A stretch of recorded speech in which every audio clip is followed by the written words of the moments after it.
शायद रात का तीसरा पहर था। जंगल के किनारे बने सालों पहले बंद हो चुके शमशान भूमि में आज कुछ हलचल हो रही थी। एक 22-23 साल की लड़की काले वस्त्र पहने एक पैर पर खड़े होकर अपने कमर तक फैले घने काले बालों को खोलकर कुछ मंत्र पढ़ रही थी, जो तंत्र के हर अध्याय में वर्जित है।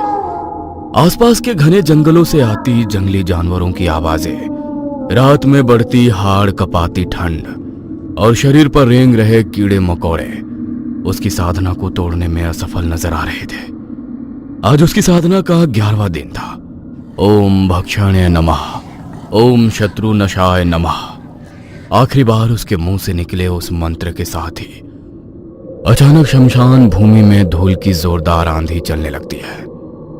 भूमि पर रखा उसका तंत्र का सामान उड़कर दूर जा गिरा था और सामने रखी मानव खोपड़ी आकर उसके सर से टकरा गई थी। एकाएक काली परछाई नजर आती है, जो आकर उस लड़की के बाल पकड़कर उसे घसीटते हुए उठाकर दूर पटक देती है।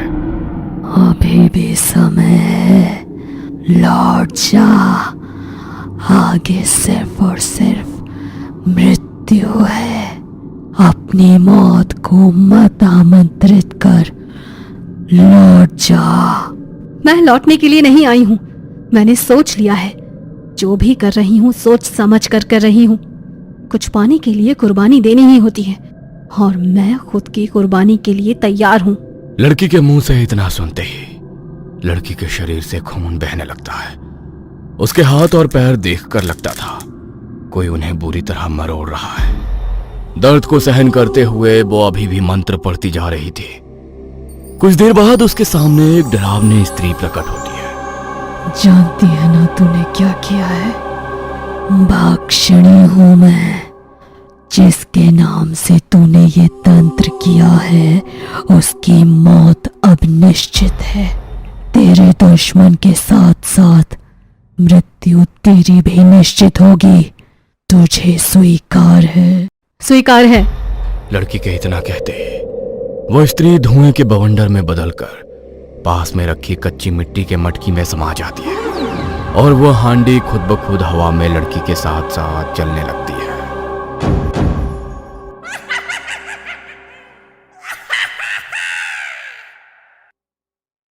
घड़ी की सुइयां रात के 12 बजने का संकेत कर रही थी।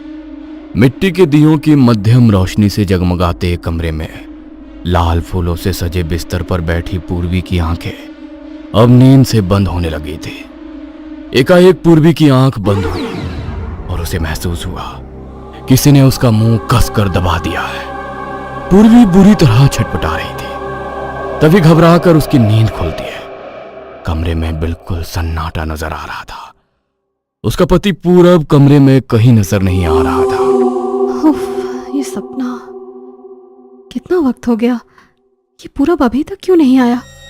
दुल्हन के लाल जोड़े में सजी पूर्वी अपने बिस्तर से नीचे उतरती है और घूंघट में से ही पूरब को पुकारते हुए हवेली में एक कमरे से दूसरे कमरे में जाने लगती है।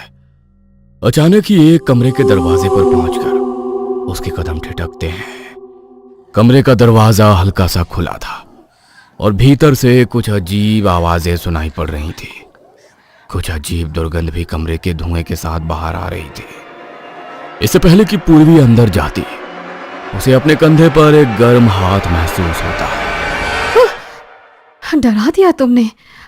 कहाँ थे तुम? बहुत जल्दी में है मेरी दुल्हन। बस तुम्हारे पास ही आ रहा था। आज की रात तुम्हें छोड़कर जा भी कहाँ सकता हूँ। कब से वेट कर रही थी। तुम थे कहाँ और यहाँ इतना अंधेरा क्यों है? ये जगह कुछ अजीब नहीं है?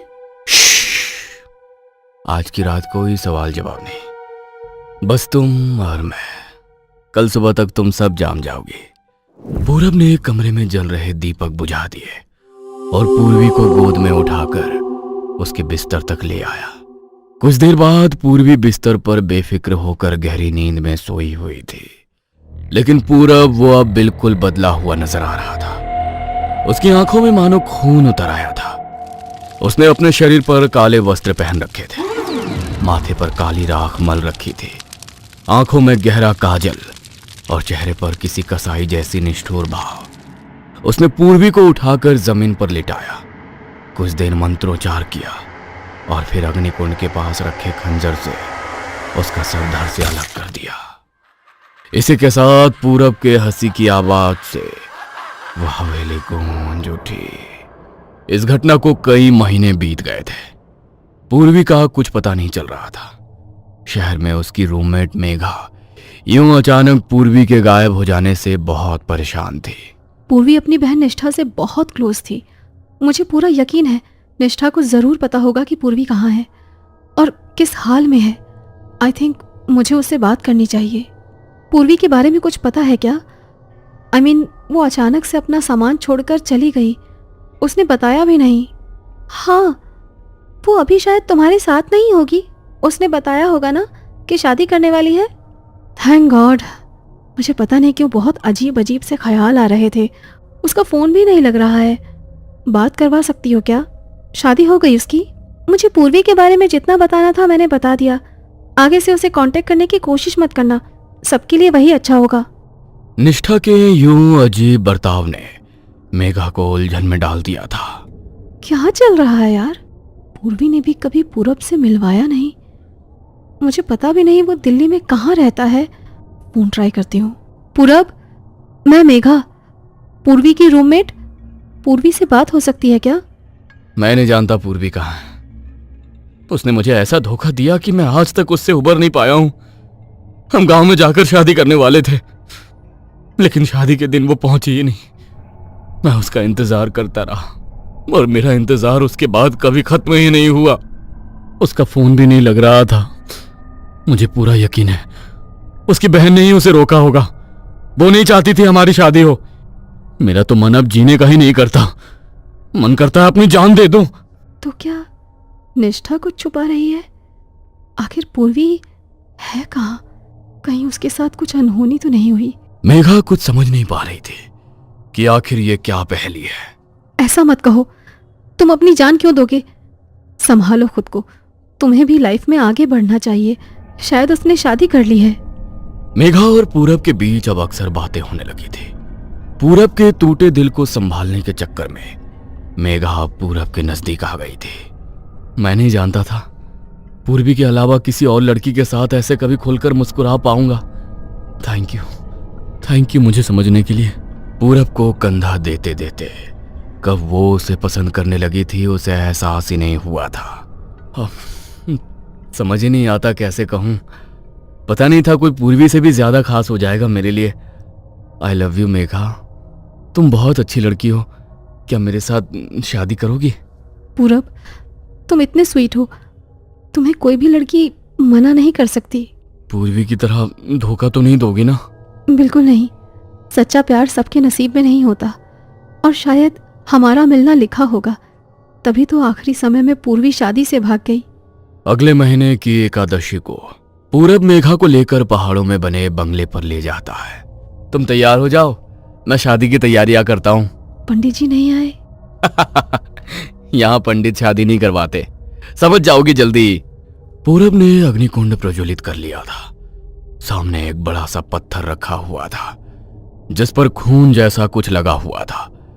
वहीं पास में काले रंग की धोती पहनकर पूरब कुछ अजीब से मंत्र पढ़ रहा था।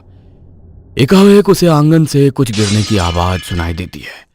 पूरब चौंक कर बाहर जाकर देखता है तो वहां उसे मिट्टी की हांडी टूटी हुई नजर आती है। ये हांडी यहाँ कैसे आई?